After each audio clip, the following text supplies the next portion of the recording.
মুহূর্তে বলা যাচ্ছে না, চিহ্নিত করা হচ্ছে। হিন্দুত্ব আর হিন্দু ধর্ম দুটো এক জিনিস নয়।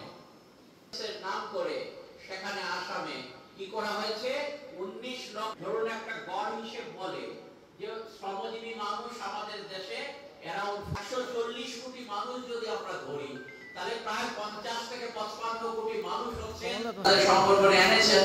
কিন্তু এটা আমাদের যে লক্ষ্য সিআইডি সমাজতান্ত্রিক সমাজ গঠন করা, এই লক্ষ্যে পৌঁছার ক্ষেত্রে কিন্তু এটা যথেষ্ট নয়।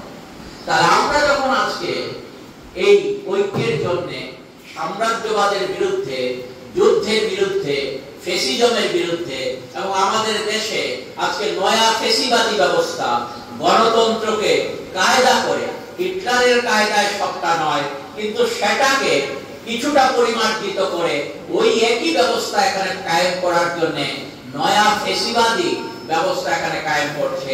হিটলার পার্লামেন্ট পুড়িয়ে দিয়েছিলেন, রাইখস্টাগ পার্লামেন্ট পুড়িয়ে দিয়ে মিথ্যা কথা ছড়িয়ে দিয়েছিলেন, কি লাল কার্ড কিছু ছড়িয়ে দিয়েছিলেন পুরা রাইখস্টাগের পাশে, বলেছিলেন এটা হচ্ছে কমিউনিস্টদের কার্ড, বামপন্থীদের কার্ড। যেহেতু কার্ড এখানে পাওয়া গেছে বেশ কিছু, তাহলে তারাই বোধহয় এসেছিল দৌড়ঝাঁপ করার সময়, আগুন লাগানোর সময় পকেট থেকে হয়তো পড়ে গেছে। হিটলারের ভাবে তুলে ধরার, সহজ সরল ভাবে মানুষের কাছে তুলে ধরার চেষ্টা করেছিলেন সম্পূর্ণ মিথ্যাটাকে, যেটা ওনারই পরিকল্পনার অঙ্গ হিসেবে এটা করা হয়েছিল। তাতে গিয়ে আর পার্লামেন্টের নির্বাচন হয়নি জার্মানিতে। আমাদের ভারতবর্ষে পার্লামেন্টের নির্বাচন হচ্ছে। হিটলার ফেসিবাদ নাজিবাদ কায়েম করেছিলেন তার দেশে, আমাদের দেশে সেই রকম হিটলারের জমানার, মুসলিনের জমানার ফেসিবাদ কায়েম হয়নি। তাহলে পর পার্লামেন্টটা বন্ধ হয়ে যেত। আমাদের দেশের পার্লামেন্ট আছে, কিন্তু পার্লামেন্টে কি দেখছি আমরা, যেদিন গুরুত্বপূর্ণ বিলগুলো পেশ করা হবে, বিরোধিতার জন্য বিরোধীরা যাতে পার্লামেন্টে উপস্থিত থাকতে না পারেন, মার্শাল দিয়ে তাদেরকে, বিরোধীদের পার্লামেন্ট থেকে বের করে দিয়ে গুরুত্বপূর্ণ বিলগুলোকে পাস করিয়ে নেওয়া হচ্ছে। নামে গণতন্ত্র আছে কিন্তু বাস্তবে গণতন্ত্র নেই। এই যে আমাদের 4টা শ্রমকোড পাস হলো, 2019 সালে একটা শ্রমকোড পাস হয়েছিল, 2020 সালে 3টি শ্রমকোড পাস হলো।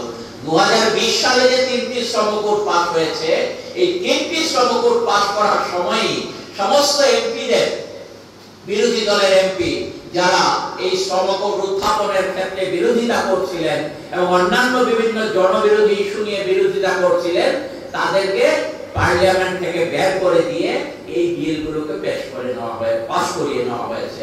তাহলে আজকের দিনে আমরা দেখছি যে একটা নতুন ভাবে আমাদের দেশে ফেসিবাদী ব্যবস্থা কায়েম করার লক্ষ্যে মুখে গণতন্ত্রের কথা বলা হবে, মুখে ভোটের কথা বলা হবে, কিন্তু ওই দেখছেন আপনারা এসআইআর এর নামে, স্পেশাল ইন্টেনসিভ ডিভিশনের নামে ভোটার লিস্ট থেকে নাম কেটে দেওয়া হচ্ছে। এসআইআর কায়েম করা, এটাকে চালু করা, কার্যকর করার ক্ষেত্রে বিভিন্ন জায়গায় উদ্যোগ গ্রহণ করা হবে। বলা হয়েছিল অক্টোবর থেকে করা হবে, আমরা দেখলাম সেপ্টেম্বর মাসেই ত্রিপুরা রাজ্যে, এখানে ওই কৈলাসহরে বলা হয়েছে যে আমাদের ওই জায়গাতে 2005 সালের ভোটার লিস্টে যাদের নাম আছে তাদের নামের সাথে 2025 সালের ভোটার লিস্টে যাতে টালি করা হয়।